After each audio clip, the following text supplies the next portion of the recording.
CNN, Russia and the regime of Syrian President Bashar al-Assad are attempting to entice US-backed rebels based at the Tanf garrison in southern Syria to switch sides, US officials tell CNN, in an apparent bid to oust the coalition from a strategic piece of real estate that is seen as crucial to Syria and Iran's long-term interests in the region.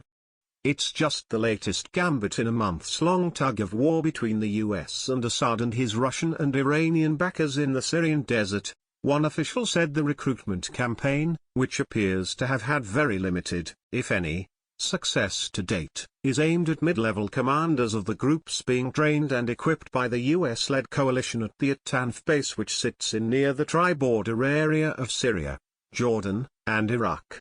So far, the coalition says there has only been less than a handful of defections from the US-backed Maghar al-Thawra group, one of the larger units based at Tanf.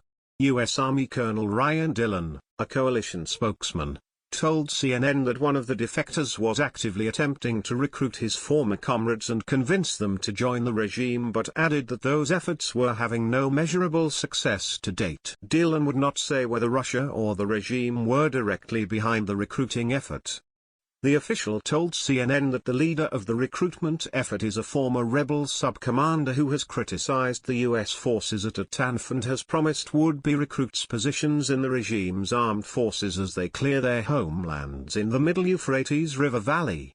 This has prompted the U.S. military to be concerned about more defections in the future, given that the regime has blocked the coalition and its allies from advancing on that same area. He added the regime's recruitment effort was assessed to have two objectives: building a force of local fighters and driving the coalition out of key real estate in southern Syria.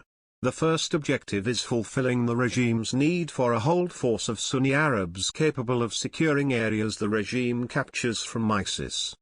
U.S. officials have said some 80% of the regime's effective fighters are Iranian-backed Shia militias, and the pro-regime forces near Tanf consist primarily of Iranian-backed Shia groups. The coalition has said publicly that many of its allied fighters at Tanf hail from the Middle Euphrates River Valley, a key ISIS-held area where U.S. officials believe the terror group has relocated its leadership and based some 5,000 to 10,000 fighters. The second objective involves an attempt to weaken the coalition's rationale for occupying Tanf, allowing Moscow, Damascus and Tehran to pressure the US and its allies to leave the strategically valuable area. By poaching leaders of the rebel group, the regime and its Russian and Iranian allies would be able to better pressure the US and coalition troops to vacate the strategic tri-border area near Tanf.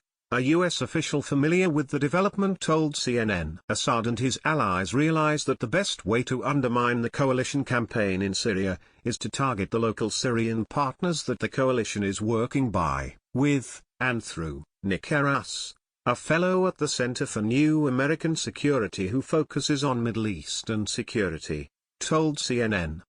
Some of the Syrian fighters at the Tanf garrison have decided to cut the best deal with Assad now, and be part of his armies, rather than to fight with the Americans, be labeled as traitors by the regime, and then have to deal with Assad's wrath.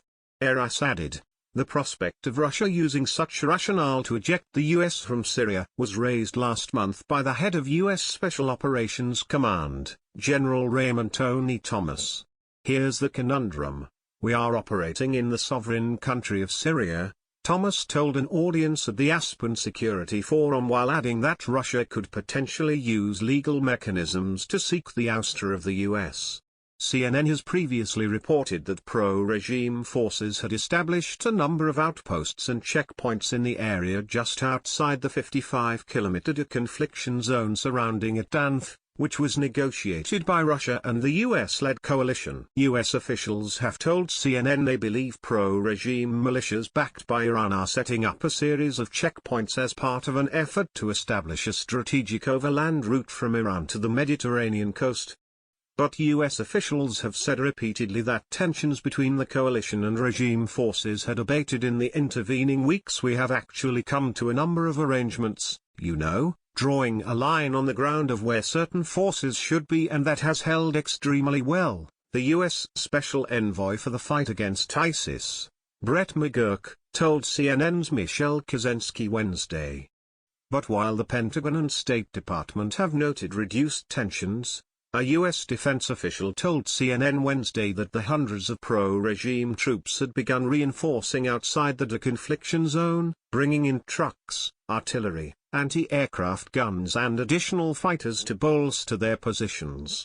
News of the Russian-regime recruitment effort was presented to coalition military advisors by representatives of the Maghar al-Thawra group. But coalition officials say only a very small handful of Maghar al-Thawra fighters have defected from the coalition's counter-ISIS effort.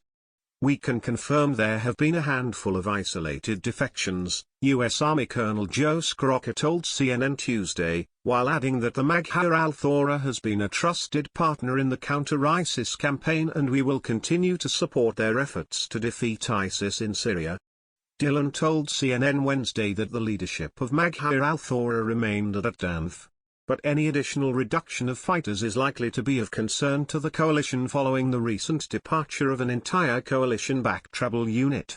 The group's decision to fight Assad's troops prompted the coalition to end its support for Shohada al-Qurtiyan, the first time the coalition has ended its support for a vetted Syrian opposition group, U.S. Dillon told reporters last week. While negotiations had been ongoing with Shohada al-Qurtiyan, with U.S. advisors meeting with the group's leadership Monday to explore whether the group could return to the coalition effort, Scrocca told CNN that the coalition stood by its decision to cease its support. Scrocca described the meeting as cordial, saying that they had negotiated to get many of the heavy weapons and other equipment back. They also agreed not to conduct offensive operations against the Syrian regime from inside the 55 kilometers deconfliction zone, Scrocca said, but added that while they had been an important partner in the fight against ISIS, we are no longer supporting their Shohada al-Qurtiyan. The coalition will continue to train, advise, assist, and accompany other vetted partner forces in southern Syria that wish to defeat ISIS above other objectives, he added. U.S. and coalition officials told CNN that the group had indeed turned in some of its equipment, including heavy machine guns, though the officials said that the group had retained sufficient small arms and vehicles to carry out independent operations against Assad's forces. While the group has not been forced to leave the deconfliction zone, the coalition has prohibited its fighters from carrying out offensives against the regime from within their zone. McGurk told CNN that the group was cut off because its desire to fight the regime put U.S. forces at risk. A Syrian group that we might work with wants to basically use the protection of living with us to go out and conduct attacks against the regime and then come back and live in close proximity to U.S. personnel. That's completely unacceptable, because it puts U.S. personnel at risk, McGurk said. So there are rules of the road for groups that we work with, and that was one very minor incident, but, it's an incident that we handled, he added.